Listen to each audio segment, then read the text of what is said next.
Crashing is just part of racing, and unfortunately it happens to the best and the worst of us. Some of us have huge budgets, others don't. So today in this video, I'm going to walk you through a crash here at Cadwell Park and how much that cost me.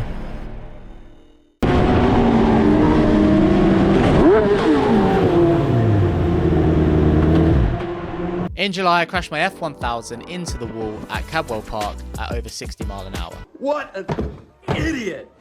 Oh, what a loser! Some of you asked in the comments whether I could break down and explain the cost of such a crash, so thanks for that, making me relive that very painful and expensive moment in my life. But in this video, I'm going to break down the cost and explain how I spent over £3,500 on the repair. I declare bankruptcy!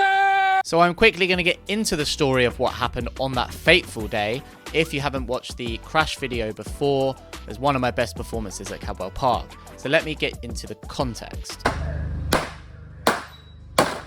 We were racing at Cadwell Park, probably the hardest circuit on the UK calendar, because it's really a bike circuit, very thin, the walls are extremely close, and it's very complicated with very complex corners. It was the second race of the weekend, and I was starting on the front row. This is because I managed to finish P9 in the previous race, which meant because of the top 10 reverse grid, I was starting in P2. Because Cadwell Park is like a Monaco, in that because it's so thin and difficult to overtake and very easy to defend, if you're starting on the front row, you've got a best chance on the calendar of getting your highest place finish. But one mistake and it's game over.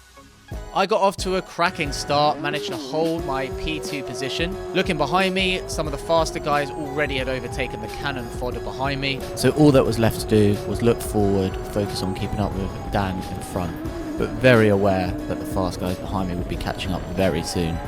The race had plenty of drama. I managed to defend pretty nicely for most of the race, and even take the fight to Dan in front, a couple of times looking like it was likely that I might even overtake him.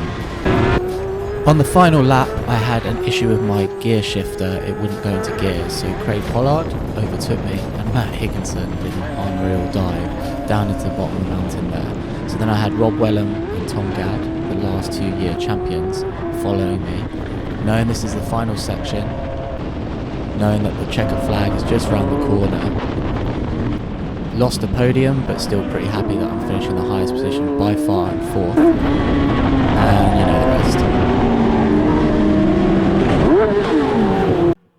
So let me now take you through that repair bill, breaking down each item and giving you the total cost again.